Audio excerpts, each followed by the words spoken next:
বিসমিল্লাহির রহমানির রহিম। হে সমস্ত বিশ্ববাসী, আজ আমি আপনাদের সামনে একটি আলোচনা নিয়ে হাজির হলাম। সেই আলোচনাটি হলো খুবই গুরুত্বপূর্ণ, যদি কেউ খেয়াল করে শোনে ইনশাআল্লাহ। পবিত্র কোরআনের সূরাসমূহের আমল ও ফজিলত, এই জিনিসগুলো যদি কেউ এই পৃথিবীতে করতে পারে, তার দুনিয়াতে দুঃখ কষ্ট থাকবে না, এবং দেখা যায় যে তার মনোবাঞ্ছা পূরণ হবে এবং তিনি পৃথিবীতে কি কি বিষয়ে সে অপূর্ণ আছে পূর্ণ হয়ে যাবে ইনশাআল্লাহ। তবে অবশ্যই সেই আলোচনাগুলো আপনাদের সামনে সেই আলোচনাগুলো করব ইনশাআল্লাহ। শুনবেন যে কোরআনের কথার বাইরে কোনো কথা নেই। সে কথাগুলো হলো, দেখেন, যে ব্যক্তি প্রত্যহ ফজরের সুন্নত ও ফজরের ফরজ নামাজের মধ্যবর্তী বিসমিল্লাহ শরীফকে সূরা ফাতিহার সাথে মিলিয়ে 21 বার পাঠ করবে, 21 বার করে পাঠ করতে থাকবে, সে ব্যক্তি মহান আল্লাহ তাআলার নিকট যে মর্তবার জন্য দোয়া কামনা করবে তাই সে লাভ করবে ইনশাআল্লাহ। এই আমলকারী দরিদ্র থাকিলে বিত্তশালী হবে, ঋণগ্রস্ত থাকিলে ঋণমুক্ত হবে, দুর্বল থাকিলে শক্তিশালী হবে, সকলের নিকট সে শ্রদ্ধাভাজন হবে ও অনুরক্ত হবে। তবে আমরা যদি কোরআনের সূরাগুলো যদি আমরা একটু লক্ষ্য করি, তো এই জিনিসগুলো আমরা বুঝতে পারি, জানতে পারি এবং মানতে পারি।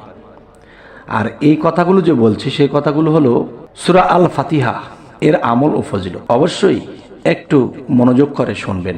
যে ব্যক্তি ফজরের নামাজের পর 30 বার, জোহরের নামাজের পর 15 বার, আসরের নামাজের পর 20 বার, মাগরিবের নামাজের পর 25 বার এবং এশার নামাজের পর 10 বার সূরা ফাতিহা বিসমিল্লাহ সহ পাঠ করবে, মহান আল্লাহ তাআলা তাকে রোজগারের বরকত দিবেন এবং তার সম্মান বৃদ্ধি করে দিবেন, তার সকল আশা পূর্ণ করে দিবেন এবং তার দোয়া কবুল করবেন ইনশাআল্লাহ। যে কোনো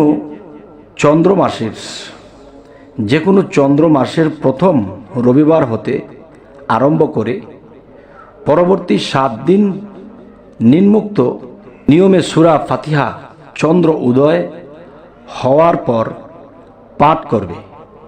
আল্লাহ চাহে তো অতি সত্বর সে এর উপকারিতা অনুভব করবে, সে অল্প পরিশ্রম অধিক রিজিকের অধিকারী হবে ইনশাআল্লাহ। ইয়া আল্লাহ, আলহামদুলিল্লাহ।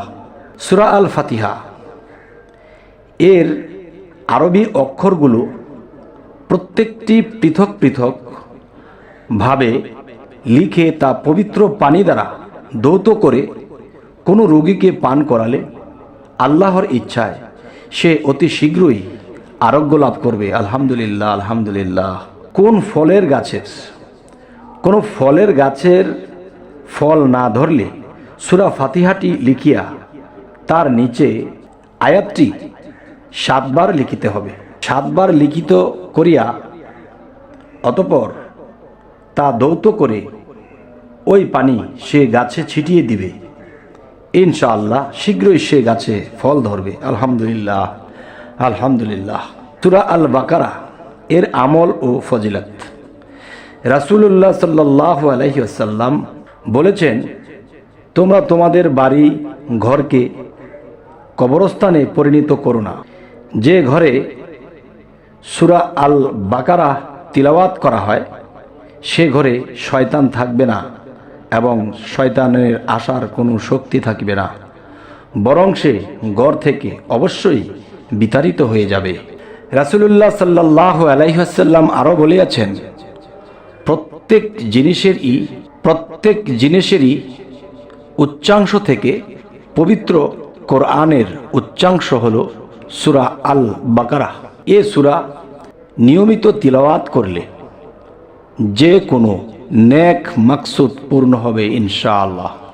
এই সূরা কাগজে লিখে সঙ্গে রাখলে শত্রু আক্রমণ হতে সম্পূর্ণ নিরাপদ থাকবে আর আল্লাহ তাআলা এই রহমতের ফেরেশতা দ্বারা আপনাকে হেফাজত করবে। আলহামদুলিল্লাহ। সূরা আল ইমরান এর আমল ও ফজিলত। রাসূলুল্লাহ সাল্লাল্লাহু আলাইহি ওয়াসাল্লাম বলেছেন, যে ব্যক্তি শুক্রবার দিন সূরা আল ইমরান পাঠ করবে, ফেরেশতাগণ তার মাগফিরাতের জন্য দোয়া করতে থাকবেন। আলহামদুলিল্লাহ। এ সূরা নিয়মিত তিলাওয়াত করলে তার সমুদয় ঋণ পরিশোধ হয়ে যাবে। হযরত উসমান রাদিয়াল্লাহু আনহু বলেন, যে ব্যক্তি সূরা আল ইমরান এর শেষাংশ পাঠ করবে তার জন্য তাহাজ্জুদের নামাজের সওয়াব লিখিত করা হয়। আলহামদুলিল্লাহ। সূরা আন-নিসা এর আমল ও ফজিলত। কোনো ব্যক্তি প্রত্যহ 7 বার করে সূরা নিসা তেলাওয়াত করলে তার প্রতি স্ত্রীর ভালোবাসা অধিক বৃদ্ধি পাবে। আর কোনো স্ত্রীলোক পাঠ করলে স্বামী ভালোবাসা তাকে দিতেই থাকবে। শুকরিয়া, আলহামদুলিল্লাহ। এই সূরা প্রত্যহ নিয়মিত তেলাওয়াত করলে তার দরিদ্রতা দূর হয়ে যাবে এবং ধন সম্পদ লাভ হবে। অবিবাহিত কুমারী এ সূরা প্রত্যহ 40 বার করে তেলাওয়াত করলে ইনশাআল্লাহ শীঘ্রই তাহার বিবাহের ব্যবস্থা হবে। তবে হে জগতবাসী, হে বিশ্ববাসী, হে মুসলিমগণ, মুমিনগণ, মুসল্লিগণ, আমি আপনাদের জন্যই এই চ্যানেলটি খুলেছি। এই চ্যানেলটির দিকে অবশ্যই চোখ রাখবেন। আশা করছি ইনশাআল্লাহ দুনিয়া ও আখিরাতের ফায়সালা কোরআন মতে আপনারা পেয়ে যাবেন। আর আল্লাহ যদি আমাকে শক্তি, সামর্থ্য, জ্ঞান, চরিত্র সমস্ত কিছু দেয়, ঠিক রাখে, তাহলে যতদিন বাঁচি আপনাদের সামনে এই জিনিসগুলো উত্থাপন করে যাব। অবশ্যই আপনারা কামিয়াবি হবেন। তবে আজকের এই আলোচনা কেমন লাগলো অবশ্যই জানাবেন, এবং কি ধরনের আলোচনা আপনাদের ভালো লাগে তা জানাবেন। এবং যারা আমার চ্যানেলে নতুন, অবশ্যই সাবস্ক্রাইব করে রাখুন, পরবর্তীতে যেন আপনাদের সাথে সাক্ষাৎ হয়ে যায়। তবে হে জগতবাসী, সকলেই ভালো থাকবেন। আল্লাহ হাফিজ।